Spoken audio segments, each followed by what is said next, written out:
In the quaint town of Ravenswood, nestled between dense forests and misty hills, stood an old, abandoned farmhouse known as Crow Hollow. It had been deserted for decades, but stories of its hauntings spread like wildfire among the locals. They spoke of a woman named Clara, who had lived there with her husband and young daughter before a tragic fire consumed the home one fateful night. Legend had it that Clara's spirit lingered in the shadows, searching for her daughter, Lila, who was never found.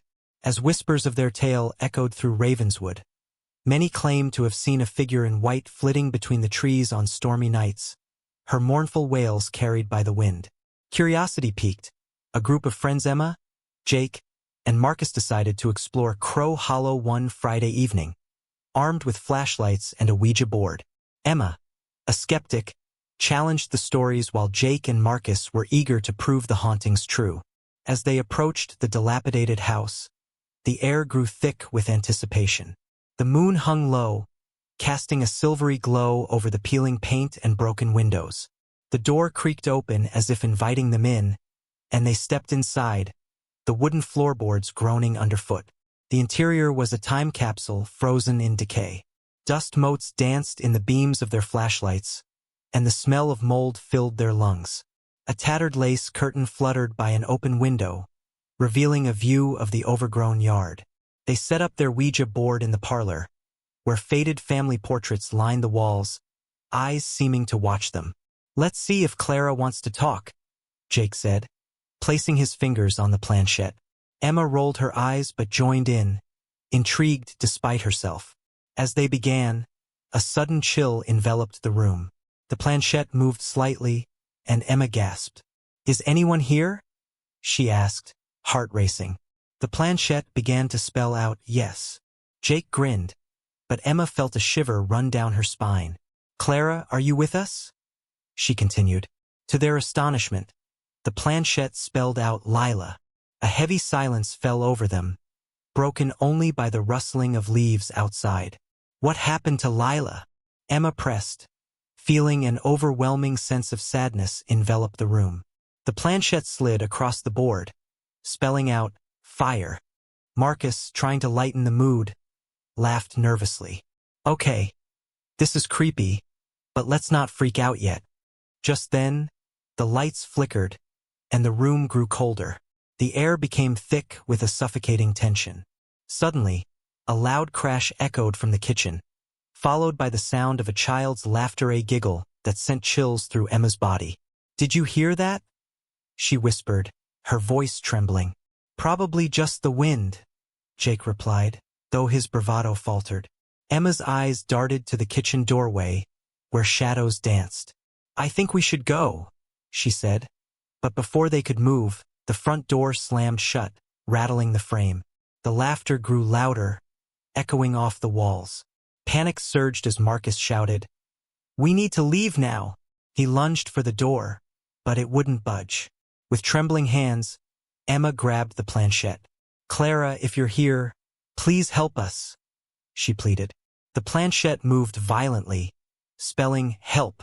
Just then, they heard a soft whisper, a voice filled with sorrow. "Find me." In a panic, they dashed toward the staircase, hoping to find another way out. As they ascended, the laughter turned into cries, piercing their hearts. "Moo moom," the voice called, echoing with desperation. At the top of the stairs, they found a door at the end of the hallway. Emma felt an inexplicable pull toward it.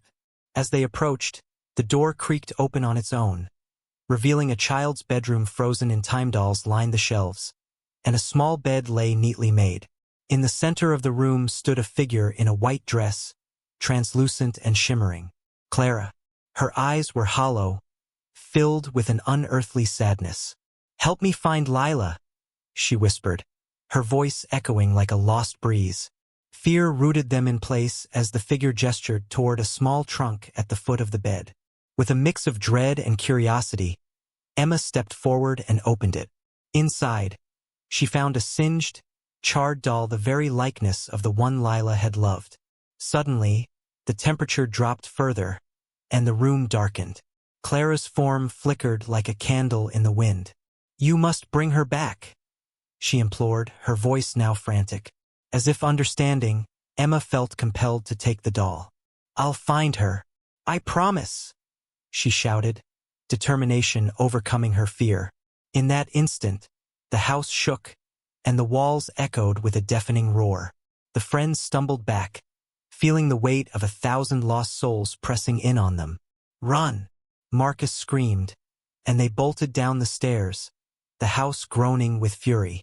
As they reached the front door, it flew open, and they burst outside, gasping for fresh air. They didn't stop running until they reached the safety of their car, breathless and wide-eyed. In the following weeks, Emma researched the town's archives, uncovering Clara and Lila's tragic story in old newspaper clippings. They had perished in the fire, but Lila's body was never recovered. Emma knew she had to return to Crow Hollow, not just to confront the haunting, but to finally help Clara find peace. On a moonlit night, armed with the doll, Emma ventured back to the farmhouse. She stepped inside, feeling the weight of the past press down on her. The air felt charged, as if the house held its breath. "Clara!" she called, holding the doll aloft. "I have her doll." The temperature plummeted, and Clara's figure appeared at the top of the stairs, more defined than before. "You returned," she whispered, tears glistening in her eyes. Emma approached slowly, placing the doll on the floor before Clara. "I'm here to help you find Lila. Please, show me where she is." With a nod, Clara gestured toward the trunk. Emma opened it again, and the room filled with a warm, golden light. The shadows danced around her, and she felt a rush of energy, as if the house itself was awakening. Suddenly, Lila's laughter echoed through the air, sweet and innocent.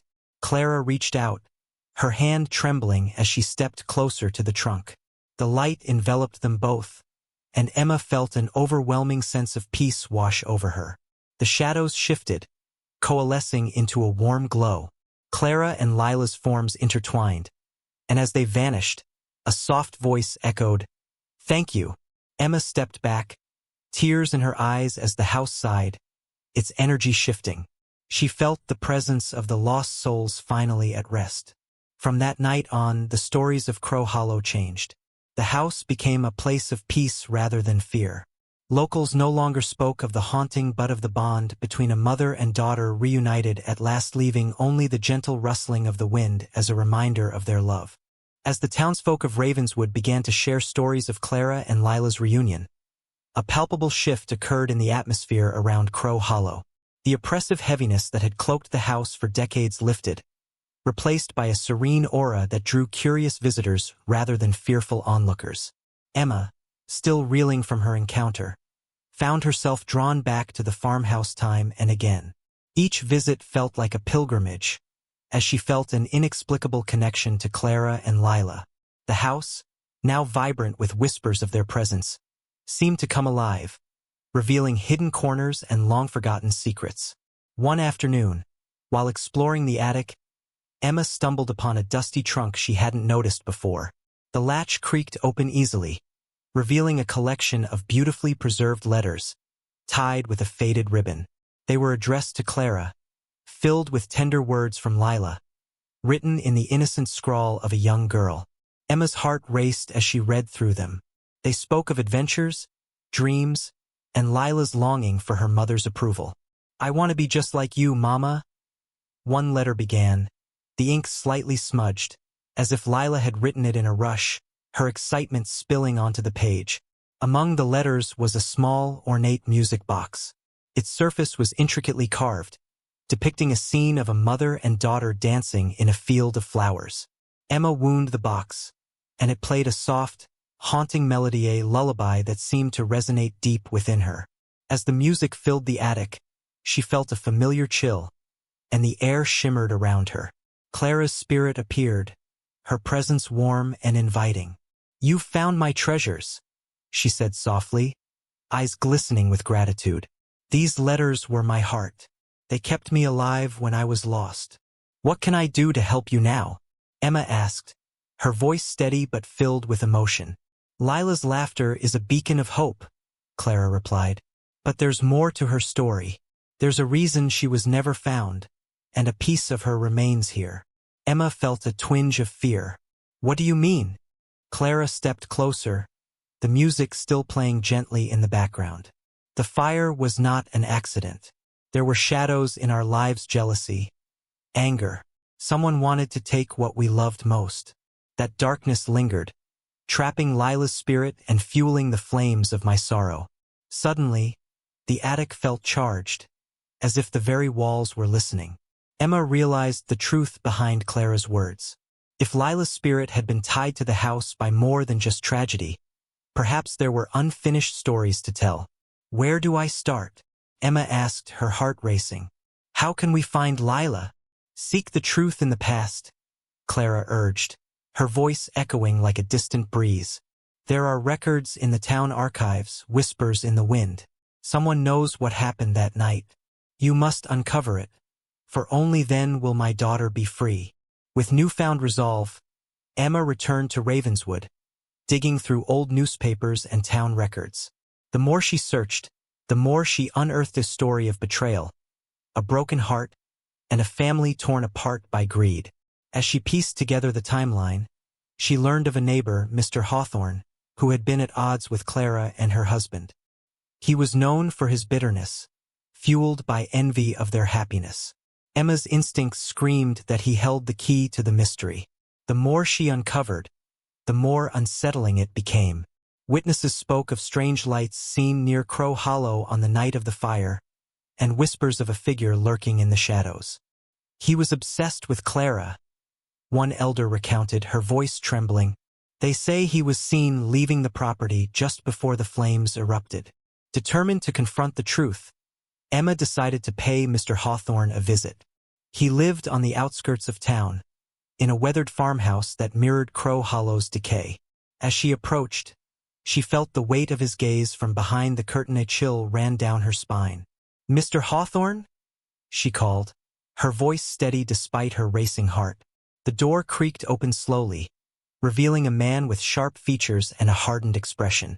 What do you want? He grumbled, eyes narrowing. I'm here to talk about Clara Graves and the fire, Emma replied, holding her ground. At the mention of Clara's name, something shifted in his demeanor. Why would you dig up the past? He spat, bitterness seeping from his words. Because Lila deserves the truth, Emma said, taking a breath. You know what happened that night. You were there. His expression darkened, and for a moment, the shadows behind him flickered ominously. You don't know what you're asking, he warned, his voice low and dangerous. But Emma pressed on, unafraid. Was it you? Did you do something to them? He hesitated, the tension in the air palpable. The house was cursed long before I came along. Clara's happiness attracted darkness. I was just a bystander. Or maybe a catalyst, Emma challenged, her determination flaring. You could have saved them. His face twisted with rage, but then something shifted. A flicker of fear crossed his features. You think you can bring them back? You think knowing will change anything? Before she could respond, the room grew icy, and the music box Emma had found began to play softly, the lullaby weaving through the air like a ghostly thread. Clara! Emma called out instinctively. Help me! Suddenly, the shadows in the room coalesced, swirling around Mr. Hawthorne. His eyes widened in terror as whispers filled the space, echoes of Clara's sorrow and Lila's laughter. No! Stop! He shouted, backing away as if the darkness itself was coming for him. The room vibrated with the energy of the spirits, and Clara's voice rang out, clear and resolute. You cannot hide from the truth, Hawthorne. It was your jealousy that led to their demise. As the shadows closed in, Emma seized the moment. You need to confess, she urged, her voice steady. Lila deserves to know what happened. The truth will set her free. With a final, desperate gasp, Hawthorne fell to his knees, the weight of his guilt crashing down upon him. It was a mistake, he sobbed. I never meant for it to happen. I only wanted her to notice me. The room shifted, and Emma felt Clara's presence beside her, powerful and unwavering. Let the truth be known, Clara urged, her spirit glowing brighter. As the shadows began to recede, Emma could feel the energy of the house shifting once more. Lila's laughter echoed in the distance, a sweet sound cutting through the heaviness that had haunted Crow Hollow for so long. But as Emma looked at Hawthorne, kneeling in despair, she realized that the truth was not just about uncovering a past, but confronting the pain that lingered. "This is just the beginning," she whispered. "We have to share this story so that Lila can find peace." As Emma stepped back, the air shimmered, and she felt the bond between the living and the lost growing stronger. The haunting melody of the music box faded into a soft hum, and the walls around her seemed to breathe, alive with the promise of new beginnings. The journey to uncover Lila's fate had only just begun, and Emma knew that she was destined to be part of it, weaving together the threads of past and present until every shadow was brought into the light. And as the moon hung high over Ravenswood, she felt the presence of Clara and Lila guiding her, their stories intertwining with her own. The darkness might have lingered, but with each truth unearthed, the promise of freedom beckoned.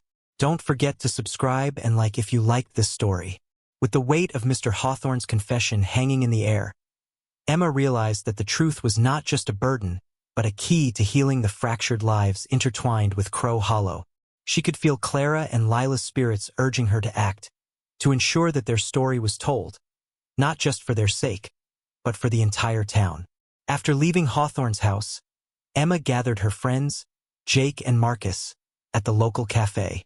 The place buzzed with the usual chatter, but an electric tension hung over their table as Emma recounted her harrowing encounter. "Are you sure he's telling the truth?" Marcus asked, his brow furrowed. "I mean, he could be trying to scare you off." "No, he's terrified," Emma insisted.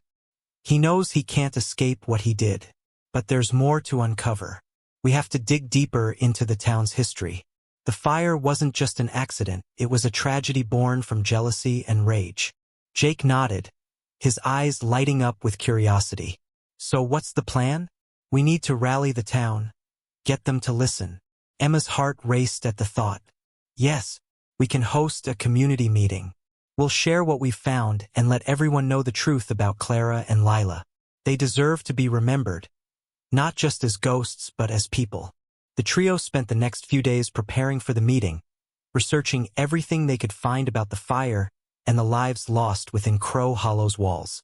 They gathered old photographs, newspaper clippings, and even spoke to some of the town's oldest residents, piecing together the forgotten memories that had been shrouded in silence for so long.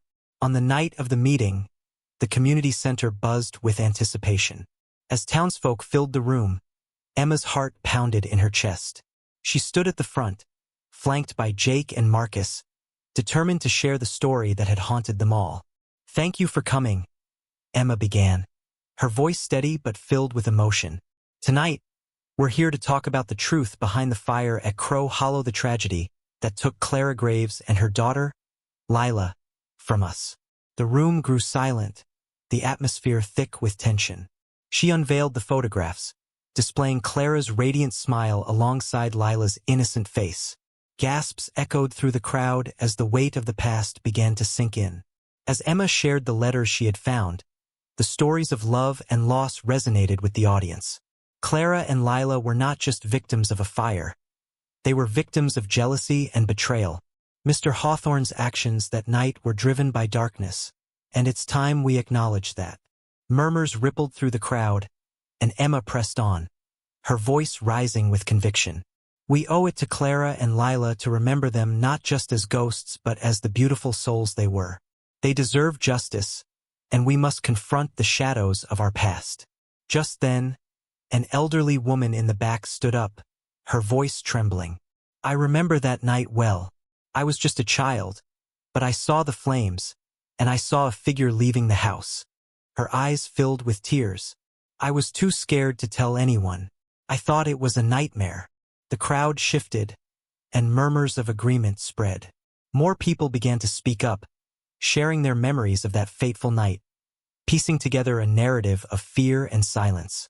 Each testimony added weight to Emma's cause, illuminating the darkness that had cloaked the tragedy.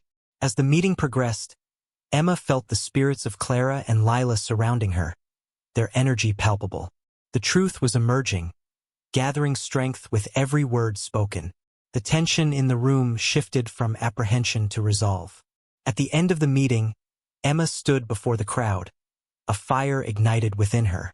We can't change the past, but we can honor Clara and Lila's memory. Let's work together to ensure their story is never forgotten. We'll create a memorial, a place where people can come to remember their lives and the lessons learned from their loss. Applause erupted, and Emma felt a swell of hope. The townsfolk began to discuss plans, fundraising, and ways to preserve the memory of Clara and Lila. Emma's heart soared. She had ignited something powerful within the community. However, as the evening came to a close, Emma couldn't shake the feeling that their work was far from over. A sense of urgency gnawed at her, as if Clara's spirit still had more to reveal. That night, Emma lay in bed, unable to sleep. She thought about Lila's laughter, the sadness in Clara's eyes, and the darkness that still loomed over Crow Hollow. Suddenly, a soft melody began to play, a lullaby she recognized from the music box. The air grew cold, and the lights flickered. Emma sat up, feeling a familiar presence. "Clara?" she called, her heart racing. The shadows in her room shifted, and Clara appeared, her figure glowing softly. "You've done well, Emma," she said, her voice echoing with warmth. "But there's still more to uncover." "What do you mean?" Emma asked, her breath quickening. "You've only scratched the surface," Clara continued. "There are still hidden truth secrets that, if revealed, will finally free my daughter's spirit. You must seek the remnants of that night." Emma's pulse quickened. "What do I need to find?" Clara pointed toward the window, where the moonlight illuminated the distant silhouette of Crow Hollow. "Return to the house. The answers you seek lie within the remnants of our past." With a sudden rush of determination, Emma nodded. "I will. I promise I'll uncover everything." As Clara's spirit faded, Emma felt a surge of purpose. She knew she had to return to Crow Hollow, not just to seek answers but to confront the darkness that had plagued the town for far too long. At dawn, she gathered Jake and Marcus, sharing Clara's message with them. "We need to go back to the house. There are more secrets waiting for us." As they approached Crow Hollow, the sun began to rise, casting a golden light over the forgotten structure. The air felt charged, as if the house itself was holding its breath, waiting for them to unlock its mysteries. Inside, the familiar scent of dust and decay welcomed them. Emma led the way, heart racing with anticipation. "We need to start where we left off in the attic," she said, her voice echoing in the silence. As they climbed the stairs, the shadows seemed to flicker, and the air grew heavy with expectation. In the attic, Emma felt drawn to a corner where the light barely penetrated. She began to sift through the remnants of the past, old furniture, broken toys, and tattered curtains. Suddenly, her fingers brushed against something cool and metallic. Pulling it free, she discovered a small, ornate key, rusted but intricate. "Look at this!" she exclaimed, holding it up for the others to see. "What do you think it opens?" Jake asked, curiosity sparking in his eyes. "I don't know," Emma replied, her mind racing. "But it must be important." As they searched the attic, Marcus spotted a hidden panel beneath a loose floorboard. "Guys, over here," he called.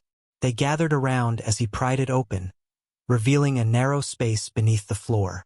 Inside was a small, leather-bound journal, its pages yellowed with age. Emma's heart raced as she carefully opened it, revealing Clara's delicate handwriting. "This must be Clara's diary," she breathed.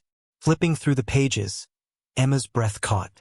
The entries chronicled Clara's life, her love for Lila, and the growing darkness she felt around her.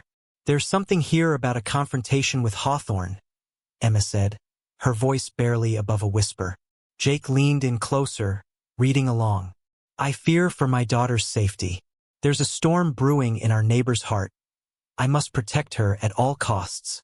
As Emma continued reading, she stumbled upon a final entry that sent chills down her spine. "I have seen shadows lurking near our home. I can't shake the feeling that they are closing in. If anything should happen to me, I need someone to know the truth. The room grew cold, and the shadows seemed to swirl around them, tightening like a noose. "We need to find out what happened that night," Emma said, her voice firm. "There must be more clues." Suddenly, a loud bang echoed through the attic, startling them. Emma felt the air shift, and the shadows danced ominously. "Clara, are you here?" she called, her heart racing. A low whisper filled the air, barely audible but laced with urgency. "Finish what was started. Free my child." Emma felt a surge of adrenaline. "We have to go downstairs. There must be something in the main part of the house." They hurried down, the diary clutched tightly in Emma's hands. As they entered the parlor, she noticed the fireplace was partially concealed by a heavy curtain. With a deep breath, she pulled it aside, revealing a small, hidden door. "Is this new?" Marcus asked, peering at the door. "I don't know, but we have to find out," Emma replied, determination in her eyes. She inserted the key, and to her surprise, it turned smoothly. The door creaked open, revealing a narrow staircase descending into darkness. "Are you ready?" Jake asked, glancing at Marcus and Emma. Taking a deep breath, Emma nodded, her heart racing with a mix of fear and excitement. The three friends descended the narrow staircase, the air growing colder with each step. At the bottom, they entered a dimly lit cellar, its walls lined with old stone and cobwebs. In the center of the room stood a makeshift altar, covered with faded photographs of Clara and Lila, surrounded by wilted flowers. Emma's pulse quickened as she approached. On the altar lay an old, tarnished locket, its surface engraved with the initials C and L. "This must be Clara's," she whispered, picking it up. The moment she touched it, a wave of energy surged through her, and the air filled with the echoes of Clara's voice. "Thank you for coming," it whispered. "You found the pieces of our story." Suddenly, the shadows around them began to swirl violently, the room pulsing with a mixture of fear and urgency. "What do we do?" Marcus shouted, backing away. Emma clutched the locket tightly. "We have to finish what Clara started. We need to tell the truth about that night." As if summoned by her words, the whispers intensified, and the shadows coalesced into a shimmering figure Clara, her form radiant and calm. "You have done well," she said. "Now it is time for my story to be known." The energy in the room shifted, and the altar glowed softly. "Use the locket to bring light to the darkness that has held us captive." With trembling hands, Emma raised the locket high, its surface reflecting the dim light of the cellar. "Clara and Lila deserve to be remembered," she proclaimed. "We will share their story with the world." As the locket emitted a brilliant light, the shadows receded, and the cellar filled with warmth. The cries of sorrow transformed into laughter, echoing with joy as Clara and Lila's spirits embraced, finally at peace. Emma, Jake, and Marcus emerged from the cellar, the sunlight streaming through the windows, illuminating Crow Hollow as it had never been seen before. They stepped outside, hearts full, knowing they had broken the cycle of fear and silence. In the following weeks, the town came together to build a memorial in honor of Clara and Lila, sharing their story far and wide. The darkness that had once shrouded Ravenswood faded, replaced by a renewed sense of community and hope. As Emma stood before the memorial one evening, she felt a gentle breeze and the faint sound of laughter, a reminder that Clara and Lila would always be part of their lives. The shadows of Crow Hollow had transformed, their stories woven into the fabric of the town, forever illuminating the path forward. Write in the comments what story you would like to hear.